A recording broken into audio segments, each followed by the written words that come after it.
ಮಂಗಳೂರಿನಾದ್ಯಂತ ಕಳೆದ 2 ಗಂಟೆಯಿಂದ ಸುರಿದ ಮಳೆಗೆ ಇಡೀ ಮಂಗಳೂರು ಜಲಾವೃತಗೊಂಡಿದೆ.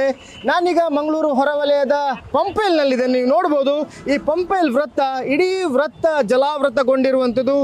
ಕೇವಲ 2 ಗಂಟೆ ಸುರಿದ ಭಾರೀ ಮಳೆಗೆ ಈ ರೀತಿಯ ಪರಿಸ್ಥಿತಿ ನಿರ್ಮಾಣವಾಗಿದೆ. ಇಡೀ ಈ ವೃತ್ತ ಪಂಪೇಲ್ ವೃತ್ತ ಜಲಾವೃತವಾಗಿರುವಂಥದ್ದು. ಎಲ್ಲ ಕಡೆ ರೋಡ್ ಬ್ಲಾಕ್ ಆಗಿದೆ. ಆ ಕಡೆಯಿಂದ ಈ ರಾಜಕಾಲುವೆಯಲ್ಲಿ ಹರಿಯುತ್ತಿದ್ದ ನೀರು ಈ ರಸ್ತೆಗೆ ಬಂದಿರುವಂಥದ್ದು. ಪ್ರತಿ ಬಾರಿ ಈ ರೀತಿಯ ಒಂದು ಪರಿಸ್ಥಿತಿ ನಿರ್ಮಾಣವಾಗುತ್ತೆ.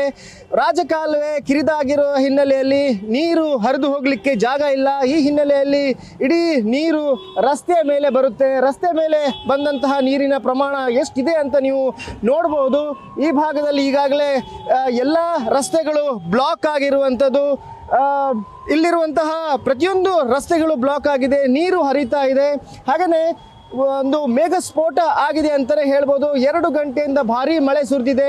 ಮಂಗಳೂರಿನ ಹಲವಾರು ಭಾಗಗಳು ಜಲಾವೃತಗೊಂಡಿರುವಂಥದ್ದು.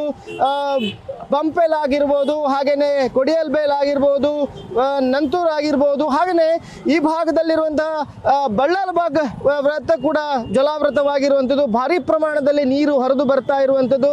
ಈ ಹಿನ್ನೆಲೆಯಲ್ಲಿ ಎಲ್ಲ ರಸ್ತೆಗಳು ಬ್ಲಾಕ್ ಆಗಿದ್ದಾವೆ. ಜನರು ಪರದಾಡ್ತಾ ಇದ್ದಾರೆ.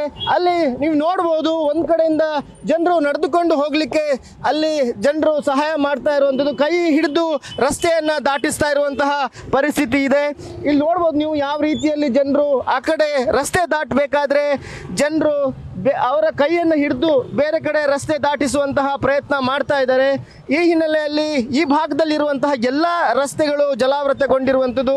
ಈ ಭಾಗ ನೀವು ನೋಡ್ಬೋದು, ಇದು ಈ ರಸ್ತೆ ಒಂದು ಕಡೆ ಪಡೀಲ್ ಕಡೆ ಹೋಗುವಂತಹ ರಸ್ತೆ, ಇನ್ನೊಂದು ಮಂಗಳೂರು ಒಳಗಡೆ ನಗರಕ್ಕೆ ಬರುವಂತಹ ರಸ್ತೆ, ಹಾಗೆಯೇ ಉಳ್ಳಾಲದ ಕಡೆ ಹೋಗುವಂತಹ ರಸ್ತೆ. ನಾನೀಗ ಈ ಒಂದು ವೃತ್ತದ ಅಂದರೆ ಪಂಪೇಲ್ ವೃತ್ತದ ಮೇಲ್ಭಾಗದಲ್ಲಿರುವಂತಹ ಈ ಓವರ್ ಬ್ರಿಡ್ಜ್ ಮೇಲೆ ಇರುವಂಥದ್ದು. ನಾನು ಇಲ್ಲಿ ನೀವು ನೋಡ್ಬೋದು ಯಾವ ರೀತಿಯ ಪರಿಸ್ಥಿತಿ ಇದೆ. ಆ ಕಡೆಯಿಂದ ರಸ್ತೆ ದಾಟಲಿಕ್ಕೆ ಜನರು ಕೈ ಹಿಡಿದು ಅವರನ್ನು ರಸ್ತೆ ದಾಟಿಸ್ತಾ ಇದ್ದಾರೆ. ಯಾಕಂದರೆ ಆ ಮಟ್ಟದಲ್ಲಿ ನೀರು ಹರಿದು ಬರ್ತಾ ಇರುವಂಥದ್ದು. ಇನ್ನು ಈಗ ಕೊಂಚ ಮಳೆ ಕಡಿಮೆ ಆಗಿದೆ. ಇನ್ನು ಸ್ವಲ್ಪ ಹೊತ್ತಿನಲ್ಲಿ ನೀರಿನ ಮಟ್ಟ ಕೂಡ ಕಡಿಮೆ ಆಗುವ ಒಂದು ಸಂಭವ ಇದೆ. ಇನ್ನೂ ಹೆಚ್ಚಿನ ಪ್ರಮಾಣದಲ್ಲಿ ಮಳೆ ಬಂದರೆ ಈ ಭಾಗದಲ್ಲಿ ಎಲ್ಲ ಅಂಗಡಿ ಮುಂಗಟ್ಟುಗಳು ಜಲಾವೃತವಾಗುವಂಥ ಆತಂಕ ಇದೆ.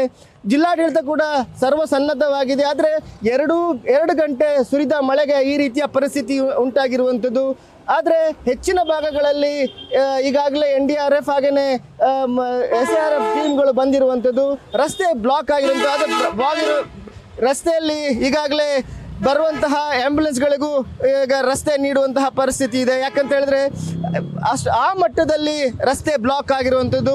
ವಾಹನ ಸವಾರರು ಕೂಡ ಪರದಾಡ್ತಾ ಇದ್ದಾರೆ.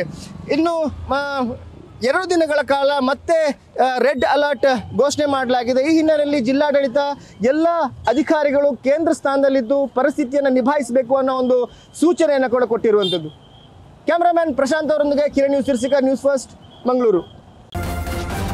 ನ್ಯೂಸ್ ಫಸ್ಟ್ ನಿರ್ಭೀತಿಯಿಂದ ನಿಮ್ಮ ಪರವಾಗಿ.